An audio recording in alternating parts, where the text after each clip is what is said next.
कि सच्चर कमेटी ये क्यों मैं कहती है कि ज्यादातर मुसलमान पंचर ही घिस रहे हैं? नहीं, सच्चर कमेटी और उसके बाद Kundu committee, Sachar committee, Kundu committee की रिपोर्ट ठंडे बस्ते में है और ये देश का दुर्भाग्य रहा। और नो डाउट मुसलमान बेइंतहा पीछे है। पिछड़ों से और दलितों से भी बदतर हालात इस वक्त इस देश के मुसलमानों के हैं। इस हालात के लिए क्या मुसलमानों की लीडरशिप जिम्मेदार नहीं है? आज तक वक्फ की जमीनों पर एक इंजीनियरिंग कॉलेज, एक मेडिकल कॉलेज या एक आर्टिफिशियल इंटेलिजेंस की इंस्टीट्यूट या कोई बड़ा शैक्षणिक इंस्टीट्यूट क्यों नहीं बना? ये बताइए। तीसरे सबसे बड़े लैंड बैंक हैं आप। ये जामिया किसकी जमीन पे बना हुआ है? ये जामिया उस्मानिया किसकी जमीन पे बना हुआ है? सरकार ने जमीन दी है, वक्फ की जमीन नहीं है। कुछ भी बात कर रहे हैं आप। पे जाने का अधिकार क्या है? कोई वेरिफिकेशन नहीं, सीधे के सीधी संपत्ति वक्फ हो जाती है। ना कोई वेरिफिकेशन होता है, ना कागजात देखे जाते हैं, ना कागजात चढ़ाए जाते हैं। और यही कह रहे हैं लोग। ये देखिए दीपक भाई, यही झूठ है। सरकार, देखिए, सरकार चाहती है कि हम सारी चीजें अपने हाथ में ले लें। जानबूझकर right wing Bharatiya Janata party, विश्व हिंदू परिषद, आरएसएस मुसलमानों को परेशान करने के लिए, मुसलमानों के धार्मिक अधिकारों या मजहबी अधिकारों को पर कुठाराघात करने के लिए ये कर रही है। ये आरोप जब्बार भाई का है और यही आरोप तमाम मुस्लिम संगठन लगा रहे हैं। देखो जब्बार भाई, अभी अंत में आकर के सब कुछ स्वीकार कर लिया। एक बात मैंने स्वीकार कर लिया कि झूठ बोल रहे हैं, ये सच नहीं बोल रहे हैं। एक बात तो स्वीकार कर लिया कि हम आसपास की जमीन को अगर अपना बताते हैं, और तमिलनाडु का वो त्रिचेर का गांव जो है, वो पूरे के पूरे गांव को इन्होंने वक्त में डाल दिया और 1500 साल पुराने उस मंदिर को भी डाल दिया। अरे तो दिल भी तो आपका काला हो गया है, दिल गोरा कर लीजिए। हम तो ये भी देख रहे हैं। आपका मेरे दिल का सर्टिफिकेट दे रहे हैं क्या? क्या जब्बार भाई, मेरे दिल का सर्टिफिकेट तो मत दीजिए। मेरा दिल तो बड़ा बच्चा है। नमस्कार दोस्तों, मेरे सोशल मीडिया के इस मंच पर आपका स्वागत है। आप जानते हैं हम हर मुद्दे पर बहस करते हैं, चाहे वो सुनीता विलियम्स की वापसी से लेकर वक्फ के अंदर जो कुछ हो रहा है उस पर भी बात कर रहे हैं। साथ ही साथ मैंने दिल्ली चुनाव के बारे में आपको बताया था कि क्यों और किस कारण से अरविंद केजरीवाल हार सकते हैं और आगे अरविंद केजरीवाल और आम आदमी पार्टी के सामने चुनौतियां क्या क्या हैं। कल मैंने आपको ये भी बताया था कि रेखा गुप्ता अगर अपने वादे पूरे नहीं करती हैं, यमुना रिवर फ्रंट नहीं बनाती है, साथ ही साथ क्रूज नहीं चल पाता है जो डेडलाइन तय की है, तो उनके लिए भी संकट खड़े होंगे। और मैंने ये भी कहा था अगर वो एक कर देती है तो उनकी तारीफ भी की जाएगी। तो पॉलिटिक्स परफॉर्मेंस देखती है और ऐसे ही सामाजिक संगठनों से उम्मीद की जाती है कि परिवर्तन का वो विरोध ना करें। आज के दिन दिल्ली और देश के अंदर सबसे बड़े चर्चा का मुद्दा क्या है? सबसे बड़ा चर्चा का मुद्दा है वक्फ कानून। वक्फ क्या है? ये एक बोर्ड है। वक्फ बोर्ड जो है मुसलमान के जितने भी मस्जिद है, ईदगाह है, कब्रिस्तान है, दरगाह है, उनकी जमीनों का मैनेजमेंट करती है। उनकी जिम्मेदारी ये है कि उस जमीनों से होने वाले फायदे को वो तमाम मुस्लिम भाइयों के साथ, खास तौर से दबे कुचले लोगों के साथ शेयर करें। अब सरकार ये संशोधन करने जा रही है और इस संशोधन में सरकार क्या क्या करने जा रही है उसके ऊपर भी हम बात करेंगे। हम ये भी बात करेंगे कि मुस्लिम संगठन इसका विरोध क्यों कर रहे हैं। पटना के अंदर प्रदर्शन चल रहा है, all India Muslim personal board Jantar Mantar पर प्रदर्शन कर रहा है। जब्बार भाई, सबसे पहले शुरुआत आपसे। अगर चेंजेस होते हैं मुसलमान समाज में किसी भी तरह की, आप 3 तलाक देख लीजिए, आप सीईए देख लीजिए जिससे भारतीय मुसलमानों का कोई लेना देना नहीं था, पूरे के पूरे मुसलमान सड़कों पर उतर आते हैं क्योंकि बीजेपी की सरकार करा रही है। या परिवर्तन आप चाहते नहीं है, आप अपने धर्म और मजहब से जुड़ी हुई चीजों पर, मजहब कहूंगा, धर्म नहीं कहूंगा, मजहब की चीजों में परिवर्तन या प्रोग्रेसिवनेस चाहते ही नहीं है। क्या ये सच नहीं है जवाब? जी, बहुत बहुत धन्यवाद आपका दीपक भाई, और आपको और आपके सभी दर्शकों को मेरा जय हिंद, जय संविधान। देखिए, किसी चीज में जो चेंजेस होते हैं, सरकार जो चेंजेस करती है वो किसी भी चीज में करे वो सुधार के लिए करती है। और वक्फ बोर्ड के अंदर जो आप संशोधन कर रहे हैं उसकी भी हमको मंशा पता है। और वक्फ बोर्ड का इतिहास आप उठा के देखेंगे 1954 से लेकर के जितना भी अभी तक रहा है, वो वक्फ बोर्ड को ज्यादा से ज्यादा लोगों ने उसमें जो है अपनी तब्दीलियां करने की कई बार कोशिश करी, लेकिन वो अच्छाई के लिए थी। लेकिन ये पहली बार दीपक भाई ऐसा हो रहा है कि वक्फ बोर्ड की संपत्तियों पे अब सरकार की नजर है। वो नजर इसलिए है क्योंकि उनके जो चंद उद्योगपति मित्र हैं, वो जमीन जो है उनको जाएगी जहां पे वो बड़े बड़े अपने कॉर्पोरेट बनाएंगे। ऑलरेडी आपको भी पता, आपने इतने सालों से पत्रकारिता करा है कि दिल्ली के अंदर बहुत सी ऐसी जमीनें हैं वक्फ बोर्ड की, जिनके ऊपर सरकार का ही कब्जा है। ये बहुत से गवर्नमेंट पीएसयू बने या मॉल बने, लेकिन उनका किराया कितना आता है? दुकानों का किराया आप मान करके हैरत होंगे, प्रीमियम प्रॉपर्टीज हैं, उनका किराया 300 रुपए 400 रुपए पर मंथ आता है। किराया बढ़ाने को तैयार नहीं होते हैं, और ऑलरेडी कब्जा करके बैठे हैं तो खाली करने को तैयार नहीं होते हैं। बड़े बड़े उद्योगपतियों को तो, अब तो मुंबई के अंदर एक उद्योगपति साहब का तो घर भी है, और वो बॉम्बे हाई कोर्ट के अंदर जब मसला गया हुआ था, चीजें थी वो सारी हैं। अब वो अगर चीजें एक्सेप्ट कर ली जाती हैं तो अब वो उनके दोस्त को तकलीफ हो गई, इसीलिए हड़बड़ी के अंदर ही एकदम से जो है इन्होंने तैयारी की बिल लाने की। और हम कहते हैं जिस चीजों को सरकार ने हाथ लगाया है, उन चीजों को सरकार ने खराबी करा। कृषि कानून बिल लेकर के आए थे, कोविड के दौर में सदन में कैसे पास करवा लिया था, आप बताइए? क्या वो संवैधानिक प्रक्रिया थी? और उसके बाद 650 किसान शहीद हो गए, उसके बाद आपने वापस ले लिया।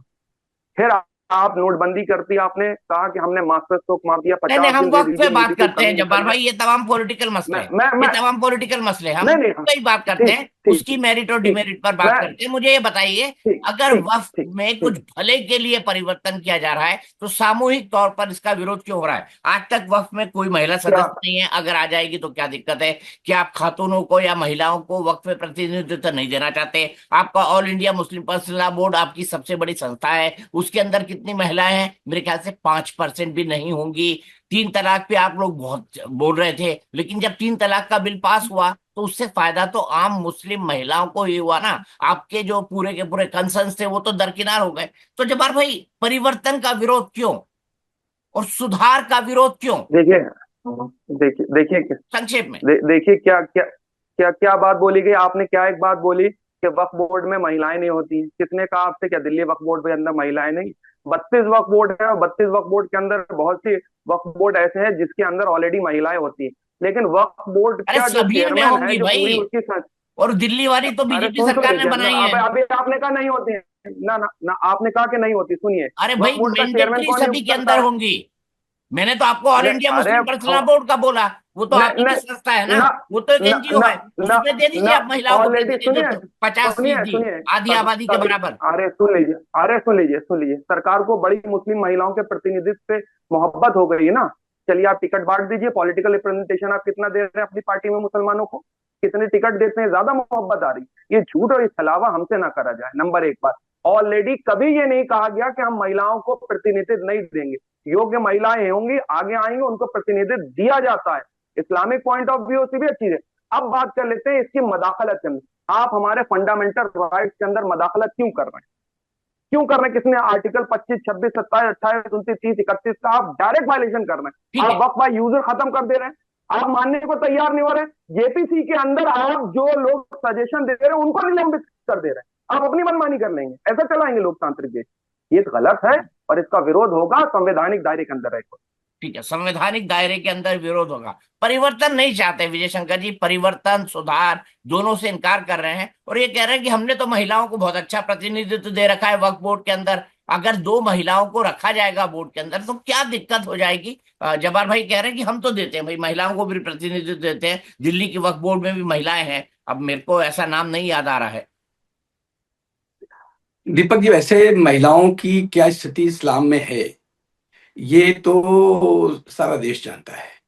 और दुनिया में जो भी थोड़ा बहुत इस्लाम को जानते होंगे उनको पता है कि इनके घर की भी संपत्ति अगर बढ़ती है तो उसमें भी महिलाओं को आधा आधा हिस्सा नहीं मिलता है, उसमें भी 1/3 हिस्सा मिलता है। यानी उसकी जो संपत्ति अगर बटे तो अगर 50% मिलने वाली हो तो 50% नहीं मिलती उसको। आधा मतलब महिला को इस्लाम में आधा माना ही गया। हमारे तो अर्धांग बोला गया, अर्धांगिनी बोला गया है, आधा हिस्सा कभी भी कुछ हो सकता। तो ये मूलतः यहाँ गड़बड़ है।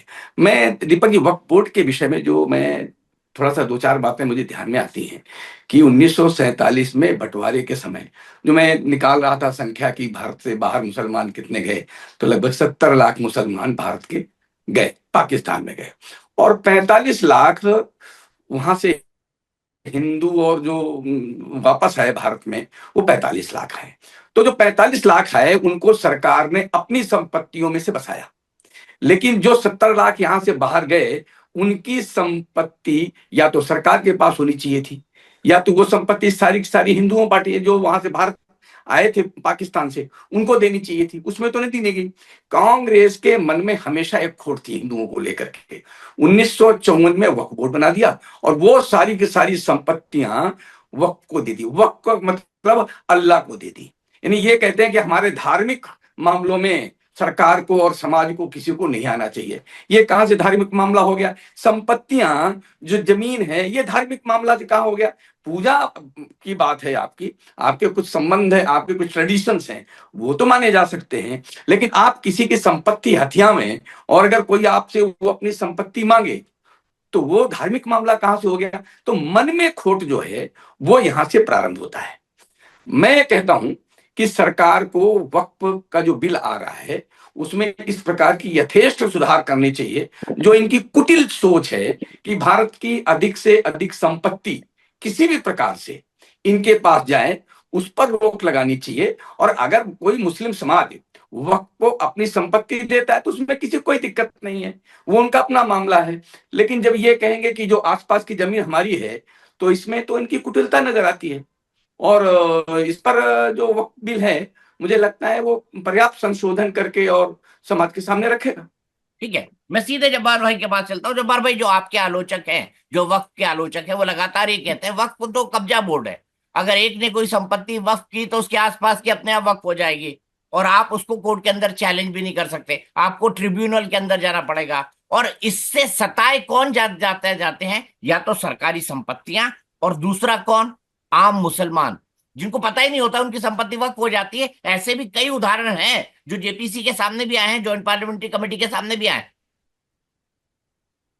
जी देखिए दीपक भाई, इसी को कहते हैं झूठ बोलना, प्रोपेगेंडा फैलाना, सरकारी मशीनरी का काम ही है। मैं बता रहा हूँ, अपने उद्योगपति जो इनके मित्र हैं, जो बड़े बड़े मीडिया संस्थान को भी कब्जा करके बैठे हैं, बड़े बड़े कॉर्पोरेट घराने चला रहे हैं, उनके बहुत से कॉर्पोरेट, उनके घर भी जो है वो वक्फ बोर्ड की जमीन पे, इसीलिए तकलीफ है। अभी आपने क्या बोला कि बड़े बड़े ट्रिब्यूनल के अंदर केस जाता है, ये ट्रिब्यूनल चलाता कौन? 70 से अधिक ट्रिब्यूनल देश के अंदर चल रहे हैं, वो कोर्ट के हेल्पिंग हैंड होते हैं। और उनमें कौन लोग बैठते हैं साहब? क्या वो सरकारी लोग नहीं होते, नुमाइंदे नहीं होते?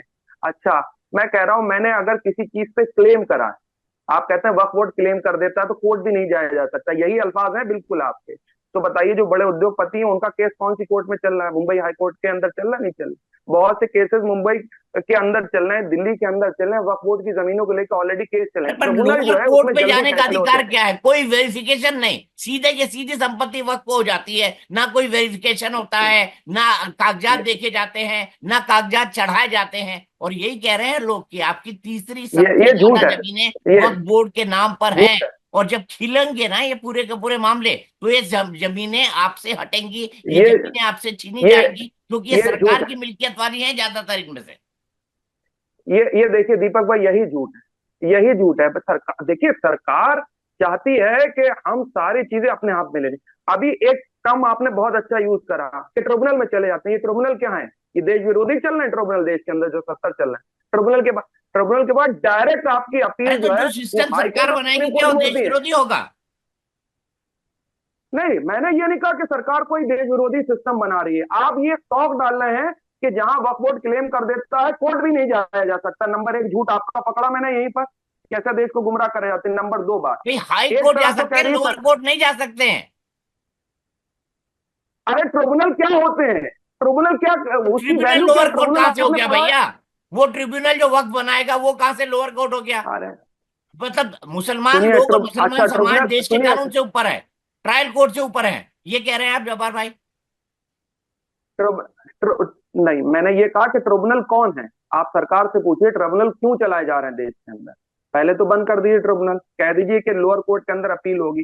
ट्रिब्यूनल हेल्पिंग हैंड है, जल्दी चीजें वहां पर होती है, देर नहीं होती है। जितने लंबे लंबे संपत्तियों के केस चल रहे हैं ट्रिब्यूनल के अंदर जल्दी, और 70 से अधिक ट्रिब्यूनल देश के अंदर चल रहे हैं, उनको कौन चला?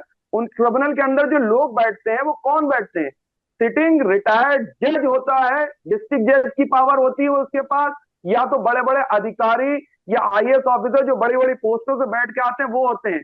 बाकायदा सरकार तनख्वाह देती है। नंबर दो बात, तीसरी सबसे बड़ा, वक्फ बोर्ड का चेयरमैन कौन नियुक्त करता है? उसका दर्जा पता क्या आपको? दर्जा प्राप्त राज्य मंत्री कहते हैं उसको। वो सरकार का माउथ पीस होता है। उसका जो पूरी चेयरमैन बनाने की, उपाध्यक्ष बनाने की, सदस्य बनाने की प्रक्रिया कौन नियुक्त करता है? सरकार नियुक्त करती है। सरकारी नुमाइंदे होते हैं सरकार के, के इशारे के ऊपर काम करते हैं, कह दीजिए नहीं होते, और वो पॉलिटिकल पार्टी से जुड़े हुए लोग होते हैं। ये क्यों देश को गुमराह कर रहे हैं? अच्छा, तीसरी सबसे बड़ी बात, आप एक तरफ कहते हैं कि हम यूसीसी लेकर के आएंगे, एक देश एक विधान एक संविधान, यही कहते हैं ना, यही कहते हैं ना कि सबके लिए समान कानून अधिकार बराबर होंगे। तो जब आप समान कानून लेकर के एक तरफ आ रहे हैं, जिसमें वक्फ बोर्ड भी होंगे, जिसमें जो है बहुत से हिंदू ट्रस्ट भी होंगे, बहुत से सिख ट्रस्ट भी होंगे, बहुत से क्रिश्चियन ट्रस्ट भी होंगे, और हर प्रदेश के अंदर परिभाषा धर्म की जो है अपने अकॉर्डिंग दे रखी है। क्या करेंगे वहां पे? नॉर्थ ईस्ट का क्या करेंगे? साउथ के अंदर क्या करेंगे? अरे एक सेकंड, साउथ के अंदर वक्फ बोर्ड की प्रॉपर्टीज नहीं है? क्या कह रहे हैं आप ये भाग क्यों आप सवाल सुनकर? मैंने कहा बोला साउथ के इसीलिए अंदर कह नहीं, रहा हूँ वहां भी ये होगी देश भाई। को। साउथ में अंदर तमिलनाडु में तो वक्फ बोर्ड ने हाँ, पूरा का पूरा गांव मान लिया था। आपको पता है ना, पूरा का पूरा अच्छा गांव ठीक। क्लेम कर लिया था। अच्छा सुन लीजिए, अब एक गांव क्लेम कर लिया, डिसीजन कोर्ट ने क्या दिया वो बताएंगे जरा? देश क्लेम करना एक अलग चीज है। क्लेम गजब करना, बात मैंने करते हैं कहा आप। कि घड़ी में गांव पहनो ये क्लेम कर मेरे। लिया, उसमें आपको अरे कुछ गजब। गलत नहीं दिख रहा। अब मैं सीधे विजय शंकर अरे जी के पास जाता हूँ। कोर्ट ने डिसीजन क्या दिया? क्लेम करना एक अलग चीज है भाई। मैंने कहा ये आप जो कुर्सी बैठे हैं मेरी है, और यही मैंने तो क्लेम लोअर कोर्ट कब जाने की जाएंगे? परमिशन दे रही है कोर्ट। आप भी चले जाइए, जो वक्फ है वो हाई कोर्ट चले हाँ, जाइए, और अगर आपकी संपत्ति है नहीं उसके नहीं कागज दिखाइए, और कागज दिखाकर हाई कोर्ट को नहीं नहीं, सेटिस्फाई अच्छा करके अच्छा, बहुत वो संपत्ति वक्त बहुत करवा बहुत लीजिए। अच्छी, इसमें आपको क्या दिक्कत है? बहुत चलिए, बहुत है। मैं विजय शंकर जी नहीं से न्याय कर रहा हूं, उनको वक्त नहीं दे पा रहा हूं, तो विजय शंकर जी, जानबूझकर right wing Bharatiya Janata party, विश्व हिंदू परिषद, आरएसएस मुसलमानों को परेशान करने के लिए, मुसलमानों के धार्मिक अधिकारों या मजहबी अधिकारों को पर कुठाराघात करने के लिए ये कर रही है। ये आरोप जब्बार भाई का है, और यही आरोप तमाम मुस्लिम संगठन लगा रहे हैं कि आप उद्योगपतियों हमारी के लिए। ईदगाहें छीन लेंगे, आप हमारी मस्जिदें छीन लेंगे, आप हमारे मदरसे छीन लेंगे। देखो जब्बार भाई, अभी अंत में ले आकर लेंगे। के सब कुछ स्वीकार कर लिया। एक बात मैंने स्वीकार कर लिया कि झूठ बोल रहे हैं, ये सच नहीं बोल रहे हैं। एक बात तो स्वीकार कर लिया कि हम आसपास की जमीन को अगर अपना बताते हैं तो आप उसको क्लेम करिए। कुल मिला के यही बात में कही ना उन्होंने। अंत नहीं में कही, उन्होंने ये बात गलत, कही, आप उन्होंने गलत स्वीकार कर ना, लिया। जब्बार भाई नहीं नहीं एक कही, मिनट, जब्बार भाई, नहीं कहा, जब्बार भाई आपने नहीं स्वीकार कहा, कर आप लिया। गलत कर रहे हैं, मैंने ये आपने बोला ही ये नहीं। एक एक दूसरे पर मिनट, नहीं, एक एक दूसरे पर मिनट, नहीं, आप जब्बार भाई मेरे इसके मुंह बाद में मैं डालना आपकी सुन बात चाहते रखता हैं, लीजिए, हूँ। वो सुन नहीं लीजिए, पाए। बाद में उत्तर दीजिए आप, बाद में उत्तर दीजिए आप। बिल्कुल अभी दीजिएगा, आपने अंत में बिल्कुल। स्वीकार कर लिया। अंत में स्वीकार कर नहीं लिया कहा। कि आसपास की जमीन हमारे यहाँ क्लेम की जाती है। ये सीधे सीधे आपने स्वीकार, यही तो अरे सारा भाई विषय क्या है, इसी बोला, बात। क्या भाई बोला, जब्बार क्या भाई नहीं। अभी बात मत करिए, ये पॉडकास्ट है, डिबेट नहीं कर रहे हैं हम। पॉडकास्ट में आप अपनी बात रखिए, मैं मुझे अपनी बात रखने दीजिए। इसके बाद अगर आपके पास कोई उत्तर होगा तो आप दीजिए।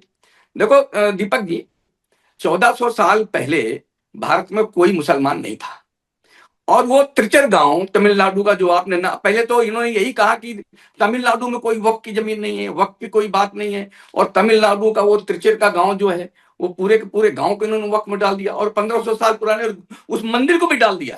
यानी इनको ये भी ध्यान में नहीं आया कि हम जहां पर मंदिर हैं, प्रतिमाएं हैं, वहां पर हम पूजा नहीं कर सकते, वो हमारा स्थान नहीं हो सकता है, उसको भी इन्होंने सम्मिलित कर दिया। तो देश के ऐसे बहुत सारे स्थान हैं जिसको इन्होंने डाल दिया है, जो कहीं भी ये सिद्ध नहीं होता है। और मैं ये जबर भाई ये कहना चाह रहा हूं कि झूठ बोलने से काम चलेगा नहीं, क्योंकि वक्फ बिल यही कह रहा है कि आपको अपने कागज दिखाने पड़ेंगे। अभी तक जहां तक मैंने पढ़ा है कि 1995 के अधिनियम के बाद जो मालिक है, मालिक जो जो ये कह रहा है कि ये मेरी जमीन है, तो कागज उसको दिखाने हैं। जिसने घोषित कर दिया है कि ये जमीन वक्फ की है, उसको कोई लेना देना नहीं है। अगर गलती से उसके पास कागज जल गए होंगे, खो गए होंगे, कहीं जमीन में मिल गए होंगे, घर में मिल गए होंगे, तो बेचारा वो तो धुप्पल में आपके वक्फ बोर्ड के पास वो जमीन चली जाती है। वो ये असली मामला है जो 1995 हुआ, जिसको आप बोल नहीं रहे हैं। ये सारे घपले जो हो रहे हैं, अगर वक्त भी आ गया, पीड़ित है हम इनका कहते हैं ट्रिब्यूनल उसको जो एक्यूज बना देता है विजय शंकर जी। जो पीड़ित है, है, जो पीड़ित है इस पूरे मामले में, इनका ट्रिब्यूनल, जो वक्त का ट्रिब्यूनल है, वो उसको एक्यूज बना देता है, आरोपी बना देता है पीड़ित को। बिल्कुल बिल्कुल बिल्कुल ठीक कह रहे हैं दीपक जी। और मैं कहता हूं कि वक्त बिल के बाद फिर इनको, अगर इन्होंने क्लेम किया है कि ये जमीन हमारी है, तो इनको कागज दिखाने पड़ेंगे कि ये जमीन हमारी कैसे। ये इनको कष्ट है कि इनके पास कोई कागज नहीं है। और आप बताइए, 2006 में वो जो रिपोर्ट आई थी, 5 लाख समथिंग, 6 लाख वक्फ संपत्तियां इनके पास थी। 2020 के बाद वो संपत्तियां 9 लाख के ऊपर कैसे पहुंच गई? एकाएक कैसे पहुंच गई? तो इसके बाद जब 2013-14 का वो कांग्रेस ने एक अधिनियम फिर ले आए और असीमित से असीमित शक्तियां दे दी, उसके बाद ये हर किसी के घर को, भाई साहब ये संसद को इन्होंने अपना बता दिया, कई बार 5 स्टार होटल को बता दिया, कितनी संपत्तियों पर दावा ठोक दिया। ये जो सारा धंधागिरी चल रही थी इनकी, वो ये बिल जिस दिन पास हो गया उस दिन इनको वो कानूनी तरह से चलना पड़ेगा। और अभी समान नागरिक कानून की बात कर रहे थे, तो समान नागरिक कानून इसीलिए तो आ रहा है। समान नागरिक कानून हो जाएगा तो वक्त में भी आप गलत नहीं कर पाएंगे, जमीन पे भी वो गलत नहीं कर पाएंगे, परिवार में भी गलत नहीं कर पाएंगे, महिला पुरुषों के बीच में गलत नहीं कर पाएंगे। यही है।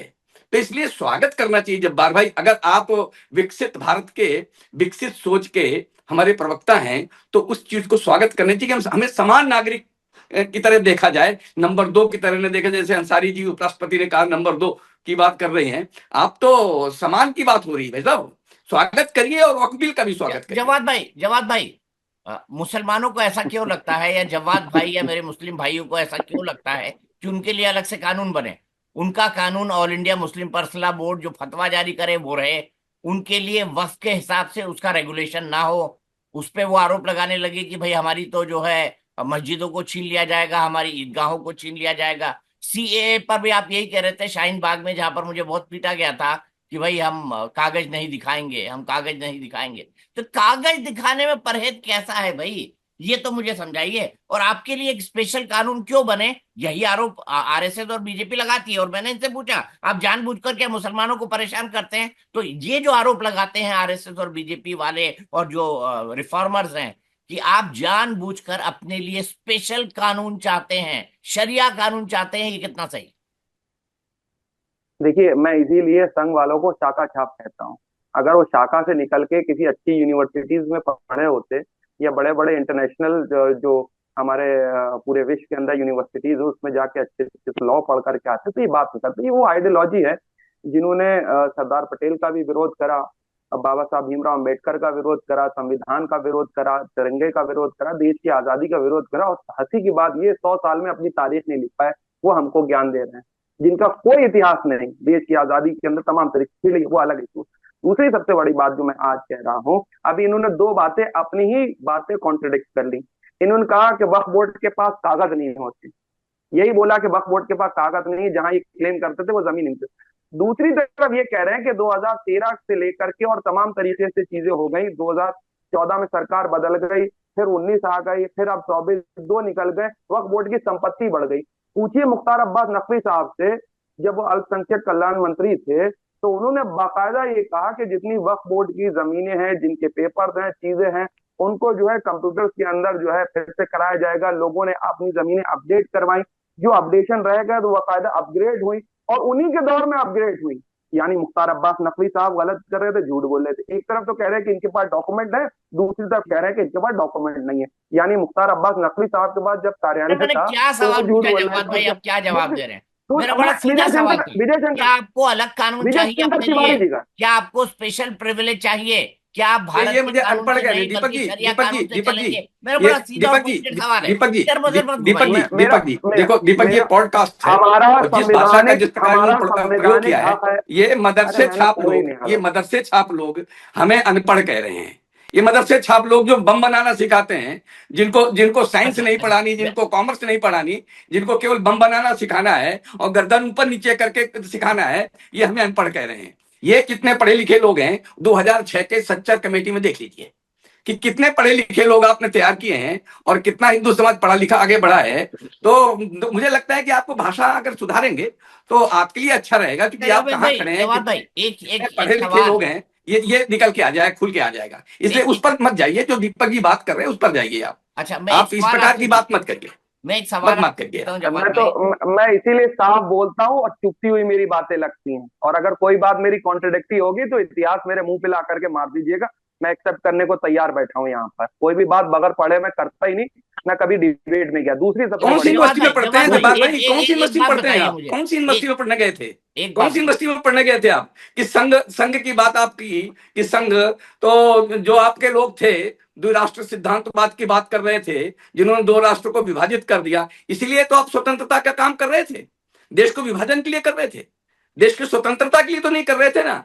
डॉक्टर हेडगेवार वहां पर नमक आंदोलन में भी साथ में थे, कई बार जेल गए। दीपक, अगर आपने इतिहास पढ़ा होता, तिवारी जी, भाई अगर इतिहास पढ़ना आता होता, हम विषय से आप भटक रहे हैं। मदरसा तिवारी जी, छाप हम लोग, विषय से ये तिवारी जी, हम मदरसा नहीं, विषय से मैं भटक रहे हैं। दीपक जी ये गलत बात है, ये मदरसा छाप लोग हमें ज्ञान देंगे जो बम बनाना नहीं सिखाते हैं, दीपक, जिनको इतिहास से मतलब दीपक, नहीं है, किसी से मतलब नहीं है, ज्ञान देंगे हमें। दीपक, कैन आई से समथिंग? हाँ हाँ बिल्कुल, बोलिए जाओ।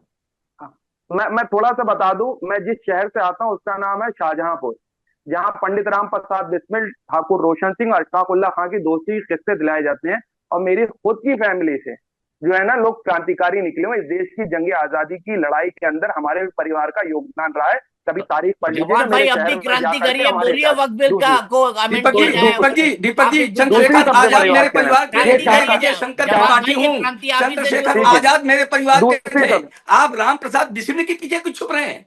आप कभी राम प्रसाद बिस्मिल के साथ घूमते हैं और कभी अरे आतंक भाई, होते हैं। कोई एक रास्ता तो चुन लीजिए, एपीजे कलाम चुनिए, अब्दुल हमीद चुनिए, अशफाक उल्लाह खां, तो हम सब की उनके आराधक है, उनके साथ खड़े हैं।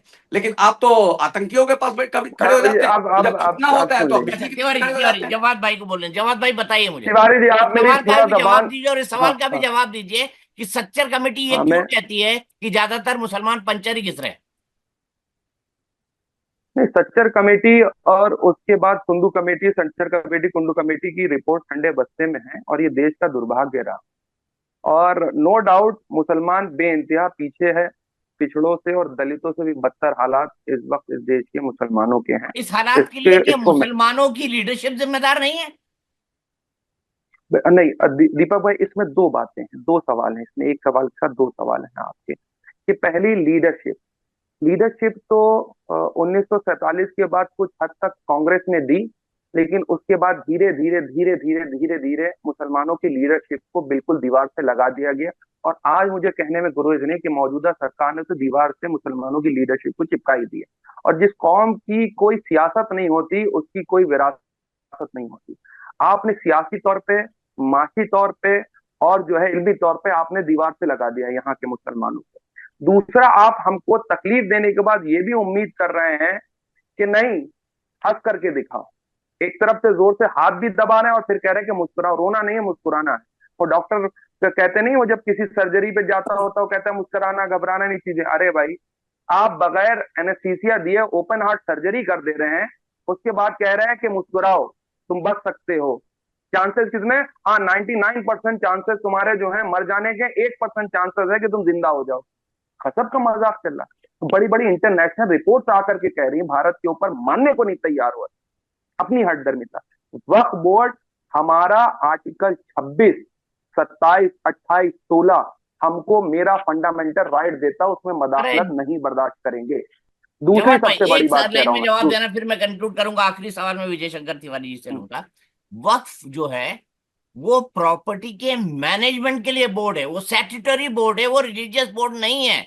उससे मजहबी काम नहीं होते हैं। आपकी जो जमीन है उसका मैनेजमेंट करना है, अच्छा किराया लेना है। और मुझे सिर्फ एक सवाल का जवाब दीजिए, आज तक वक्फ की जमीनों पर एक इंजीनियरिंग कॉलेज, एक मेडिकल कॉलेज या एक आर्टिफिशियल इंटेलिजेंस की इंस्टीट्यूट या कोई बड़ा शैक्षणिक इंस्टीट्यूट क्यों नहीं बना? ये बताइए। तीसरे सबसे बड़े लैंड बैंक हैं आप, भारतीय रेलवे और सेना के बाद। आज तक क्यों नहीं बताया एक इंजीनियरिंग कॉलेज? बता दीजिए वक्त की जमीन पर बनाओ। ये जामिया किसकी जमीन पे बना हुआ है? ये जामिया उस्मानिया किसकी जमीन पे बना अरे हुआ है सरकार ने जिसको जमीन अवार्ड दी है, मिलते हैं? वक्त की जमीन नहीं है। कुछ भी बात कर रहे अरे, हैं आप। अरे बहुत सुनिए सुनिए सुनिए, अलीगढ़ अच्छा, मुस्लिम एमयू यूनिवर्सिटी वक्त किसके की ऊपर जमीन है, आप ये कह एक रहे हैं? एक सेकंड, एमयू वक्त की एक जमीन है। सेकंड, एक सेकंड। बहुत सी जमीन, सुनिए तो, बहुत सी अच्छा, जमीन बात करते हैं आप पूरे लोग। परिसर के अंदर, सुनिए। अरे भाई, अब आप सुनना नहीं चाह रहे हैं, 10 सेकंड दीजिए, मैं अपनी बात कर। आप आपने कहा था अनइंटरप्टेड। बहुत सी जमीनें जो है वो वक्त दी गई। कई जगह पर बड़े बड़े राजाओं ने, बड़े बड़े लोगों ने अपने पैसे से खरीद करके बाकायदा उसको वक्फ करा है। वो किसी की अरे पर मिल्कियत जामिया नहीं। और एमयू को मेरी नहीं किया जमीन, भैया। अरे अरे, आप पढ़िएगा जाकर, फिर आपको नई नॉलेज होगी, आप पढ़िएगा। मैंने अपनी जमीन दी, उसको वक्फ करा मैंने। मेरे पैसे हैं, मैं चाहूं किधर दूं, किसको डोनेट करना चाह रहा हूं, कहां दूं, मैंने दिया, मैंने डोनेट करी है। और मैंने उसके बाद ताउम्र के लिए, पूरे देश के कल्याण के लिए मैंने वो जमीनें दे रखी। तमाम ऐसी नजीरें, तमाम ऐसे कॉलेजेस हैं, जाकर के देखिएगा। तीसरी सबसे बड़ी बात, ये भ्रम फैलाने की कोशिश करी गई है फिर से। मैं कह रहा हूं बहुत सी खानकाएं हो गई जिनमें मदरसे चलते हैं, जा करके देखिएगा। और बहुत से सरकारी मदरसे ऐसे हैं जिनको सरकार चला रही है, अनुदान भी दे रही है। अरे वो भी मदरसे बहुत तो से मैं मान मदरसे रहा जो हूँ, है उत्तर मेरे प्रदेश में। भाई इंजीनियरिंग कॉलेज क्यों अरे नहीं है, मेडिकल कॉलेज क्यों नहीं है, मैं तो ये पूछ रहा हूँ। मदरसे तो चल रहे हैं, और किन हालात में चल रहे हैं आप भी आप चलिए, जानते हैं, मैं भी जानता हूँ। चलिए चलिए, मैंने एक बात मान ली। आप अल्पसंख्यक कल्याण मंत्रालय का जो पैसा होता है, जो उसका बजट होता है, उसको बढ़ाना है। आप कहें कि ये फलाइन जो है मैंने लिए, इसमें इंजीनियरिंग कॉलेज बनाऊंगा, चलिए कर लीजिए आप। वक्फ बोर्ड का बजट आप बना करके दीजिए, फिर अलग से अल्पसंख्यक अंतराल मंत्रालय का जो बजट है उसको बढ़ाइए, उसमें ऑलरेडी आप घटाते चले जा रहे हैं। और उसके बाद जो मदरसे बने हुए हैं जिनसे एपीजे अब्दुल कलाम भी निकले, ठीक है, मौलाना आजाद भी निकले उन मदरसों से पढ़ करके, राजा राम मोहन राय निकले आकर के उन मदरसों पे टास्क है। एक तरफ तो कहते हैं कि एक हाथ में कुरान हो, दूसरे हाथ में कंप्यूटर हो। आप दीजिए ना, कहें नहीं हम मदरसों को जो है बेहतरीन अच्छे और अनुदान देंगे, बेहतरीन आप उसके अंदर रिफॉर्म्स करेंगे आकर के। आप चाह रहे हैं उनको हड़प लें, हम अपनी मर्जी चलाएं, तो ऐसा नहीं होगा। हर चीज सरकार की मर्जी से चले। कल को आप कहें काला कपड़ा आप नहीं पहनेंगे, नीला पहन के कल से आएंगे, तो आप मान लेंगे सरकार? क्या अरे आप मैंने खाएंगे, काला क्या पहना हुआ है, पहनेंगे, देखिए क्या मैंने उठाएंगे काला कैसे? पहना हूँ, काला पहना हूँ। अरे तो दिल भी तो आपका काला हो गया है, दिल गोरा कर लीजिए। हम तो ये भी देख रहे हैं, अरे कहाँ आपका आप पहले दिल मेरे गोरा दिल का था, सर्टिफिकेट दे काला रहे हो हैं गया क्या? तो क्या जब्बार भाई, मेरे दिल का सर्टिफिकेट तो मत दीजिए। मेरा अन्यथा मत दिल तो लीजिए, बड़ा अन्यथा बच्चा है जी। अब ये मतलब लाइटर नोट, वो तो हमें दिख ही रहा है। लाइटर नोट मैंने बोला, उसको नहीं, गलत अंदाज में मत कोई बात लीजिएगा, कोई माजरत बात, अगर तकलीफ गुजरी है। भूल तो चुकी सिर्फ है। इसलिए इसका कहना है कि हमारी चीजों में मदाखलत मत करिए। हम देश के संविधान, कानून और देश की इस सरजमीन से बेइंतहा मोहब्बत करते हैं। और आने वाला वक्त मैं आपसे कह रहा हूँ, आप देश के मुर्दों से लड़ रहे हैं, औरंगजेब के मुर्दे कब्र से निकाल के लड़ रहे हैं। हमें लड़ना है चाइना से, हमें लड़ना है पाकिस्तान से, जो हमारा कश्मीर कब्जाया हुआ है वो लेकर के आना है। इन 10 सालों में 1 इंच भी नहीं लेकर पाए। हम जिम्मेदारी से कहते हैं कि हम लेकर के आएंगे, हम अक्साई चीन भी लेकर के आएंगे। कैलाश मानसरोवर जो यात्रा है, कैलाश पर्वत है, वो भी छीन के लेकर के आएंगे। और विजय शंकर तिवारी मेरे पीछे चलेंगे, सैयद जवाद आगे चलेंगे, अगर देश को मुल्क की जरूरत पड़े। याद रखिएगा। एक काम करिए ना, किसी मंगलवार को एक मस्जिद में हनुमान चालीसा करा दीजिए जब्बार भाई, तब विजय शंकर तिवारी जी आपके पीछे चलने को राजी हो जाएंगे। नहीं, हनुमान चालीसा मस्जिद में ही होगी, ये मतलब ये कहीं से नहीं सर्टिफिकेट है इस मैं चीज मैं तो का? बोल रहा हूँ, गंगा जमनी तहजीब है ना, एक दूसरे का सम्मान करना चाहिए। नहीं नहीं, भाई आप रोजा हनुमान इफ्तारी मंदिरों चालीसा में तो अगर हो मस्जिद जाती में है ना, मैं ऐसे कई जगह मंदिरों को जाता हूँ जहाँ इफ्तारी होती है। नहीं नहीं, ये बहुत अच्छी बात आपने कही कि हनुमान चालीसा जो है, हनुमान चालीसा के लिए जो है वो मंदिर बने हुए हैं साहब, फिर हनुमान जी नाराज हो नहीं नहीं, तो जाएंगे, मस्जिद आप में उनको क्यों नहीं हो मस्जिद में सकती भाई, घूम रहे हैं। गंगा जमनी तहजीब है, एक अरे दूसरे के अरे धर्म का, भाई, एक दूसरे के मजहब का सम्मान अब करना आप है। पहले आप सब, हम तो अरे हिंदू अपने मंदिर में हिंदू इफ्तारी हो भाइयों सकती है, तो मस्जिद में हनुमान चालीसा क्यों नहीं हो सकती? बहुत से मस्जिदों के बाहर जो है लंगर भी लगता है साहब, प्रसाद भी बांटे जाते हैं बहुत सी मस्जिदों के बाहर, आपने नहीं देखा? आप मस्जिदों के जाइएगा, बाहर देखिएगा, हम प्रसाद आपको बांटे दिखा। जाते हैं, मुझे दीजिए, मैं भी कैमरा लेकर जाता हूँ देखने, मस्जिदों के अंदर अरे कहाँ प्रसाद आपको बांटे मैं जाते हैं, अब तो चढ़ाए कहाँ अभी जाते हैं अभी मस्जिदों अभी में प्रसाद, ये भी बताइए। आपको बता दूं, बहुत सी जगह पे होली भी खेली जाती है, आपको पता है ये बात? लखनऊ के बाद देवे शरीफ के बाद आप चले जाएंगे, वारिस पाक रहमतुल्लाह अलैह, वहाँ होली खेली जाती है, बाकायदा खुर्दा चलिए बांटा हम जाता है, आप उसको भटक रहे हैं प्रसाद कहते जवाद भाई, हैं। एक दिन और बैठेंगे तब इन तमाम विषयों पर डिस्कशन करेंगे। विजय हाँ, शंकर खूब तिवारी जी, खूब आप करिएगा। डराना चाहते हैं, आप धमकाना चाहते हैं, आप जानबूझकर जमीनें छीनना चाहते हैं, जो इनका फंडामेंटल राइट है, आप उसका वायलेशन कर रहे हैं। बड़ा सीधा आरोप है जवाद भाई का, और यही सवाल मैं आपसे पूछ रहा हूँ, और एक देखिए कंक्लूडिंग मुझे रिमार्क। लगता है कि जब हम डिबेट करते हैं, जब डिबेट करते हैं उसमें लोग सच झूठ बोल के निकल जाते हैं। और स्वाभाविक है, तो मुस्लिम समाज के पास सच बोलने के लिए प्रायः कुछ नहीं है। तो जब आप पॉडकास्ट करते हैं तो ऐसे लोगों को बुलाया करिए जो सच बोलने की हिम्मत रखते हैं। जो अलीगढ़ विश्वविद्यालय की बात आई कि जमीन किसने दी, तो वक्त की जमीन थी, तो आप ढूंढ लीजिए जाकर के ना कि किसने दी थी। हिंदुओं ने दी थी ना जमीन, और वक्त की जमीन नहीं थी वो। तो अगर ये स्वीकार करने की क्षमता नहीं है, तो पॉडकास्ट में जब आदमी झूठी बोलता रहेगा और झूठी तर्क रखता रहेगा, तो आप क्या बात करा लेंगे, क्या संदेश देंगे? पूरा समाज इन सारे तथ्यों को समझता नहीं है। आप 2006 में सच्चर, कभी कभी तो आप सच्चर कमेटी की बात करते हैं, जिन्होंने कहा कि यहाँ पर मुस्लिमों की जो हालत है बद से बदतर हुई है। और बदतर होते हुए मुस्लिमों ने 2006 के बाद 3.5 लाख एकड़ जगह अपनी वक्त कर दी। वो गरीब गरीब होने के बाद वक्फ कर दी। जरा वो लिस्ट तो दे कहां से वक्फ हो गई वो और कौन कौन सी हो गई। तो ये जो आंखों में पर्दा डालने की कोशिश हो रही है, मैं तो बहुत सीधे सीधे विषय पे आता हूं कि केंद्र सरकार को त्वरित इस सारे विषय को पास करा करके और जो वक्फ बिल है उस पर जो आवश्यक संशोधन है वो करना चाहिए, ताकि देश में जो अन्य लोगों की जमीन वक्फ के नाम पर हड़पी जा रही है वो उनकी जमीन बचाई जा सके। मैं इतने आज चूंकि वक्त के विषय है तो मुझे केवल इतना ही कहना है इस विषय पर। ठीक है, बहुत बहुत शुक्रिया जवाब भाई। राजा महेंद्र प्रताप जी, बताइए हाँ, बताइए, आप बिल्कुल, आखिरी लाइन कहना चाहते हैं, कह दीजिए, बस मैं कंटिन्यू। मैं कह रहा था, जैसे ही कह रहे थे, राजा महेंद्र प्रताप जी ने अलीगढ़ मुस्लिम यूनिवर्सिटी को 3.5 एकड़ जमीन दी थी ना। वक्फ उन्होंने नहीं की थी भाई, जमीन, वक्फ नहीं की थी, जमीन दी थी। अरे मैंने ये नहीं, जमीन आपने दी, मैं कहा ये कह वक्फ रहा की हूँ कि जमीन पे नहीं जामिया बना हुआ है, मैंने नहीं नहीं नहीं कहा नहीं था। नहीं नहीं मैंने कहा, मैं जब बात कर मैं वक्त ये की कह रहा जमीन हूँ पर जामिया, बहुत आगे ये वो वक्त आगे नेता आगे है, आगे वो बोल रहे थे कि दीपक ये जी मान लिया जो उन्होंने। पार्लियामेंट हाउस है वो भी वक्त की जमीन पर है। दीपक भाई, जो मैं कह रहा हूँ उसको गौर से सुनिए, फिर से रिपीट आप कहेंगे तो मैं दोबारा कर दूं। बहुत सी जामिया के अंदर लैंड जो दे रखी है वो आज भी, मैंने लैंड खरीदी, मैंने जामिया को दी, वो ताउमर वक्फ हो गई।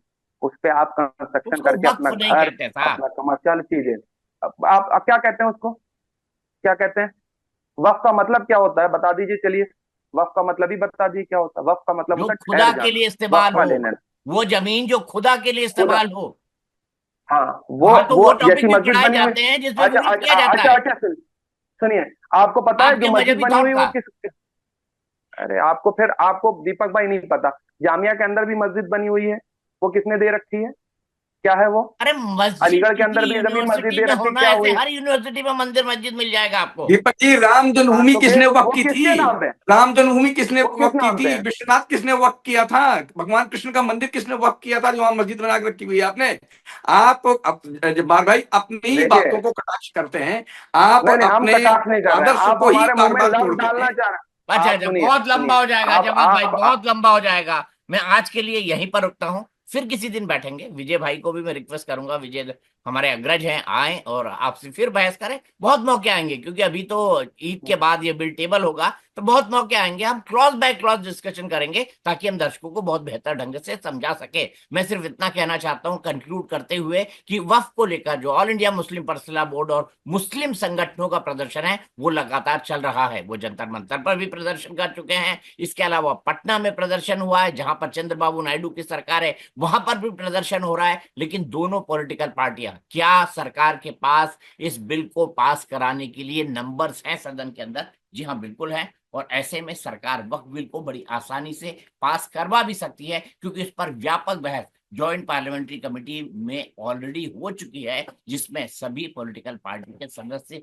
मौजूद थे। तो ऐसे में बहुत लंबा डिस्कशन होकर ये बिल पास हो, मुझे नहीं लगता। मुझे लगता है कि इस 20 बिल को पास कराने के लिए स्पष्ट बहुमत सरकार के पास है और वो इसी सत्र में इस बिल को पास करवाने की कोशिश करेगी, क्योंकि अगर बीजेपी ऐसा नहीं करती है तो उसका कोर वोट बैंक इस बात से उससे नाराज हो जाएगा। आज के लिए इतना ही। मैं सिर्फ इतना ही कहना चाहूंगा कि आप लगातार मेरे सोशल मीडिया प्लेटफॉर्म के साथ जुड़े रहिए, सब्सक्राइब कीजिए, शेयर कीजिए, लाइक करिए और अधिक से अधिक दोस्तों को बताइए कि अब दीपक चौरसिया टू वे कम्युनिकेशन भी करते हैं। नमस्कार।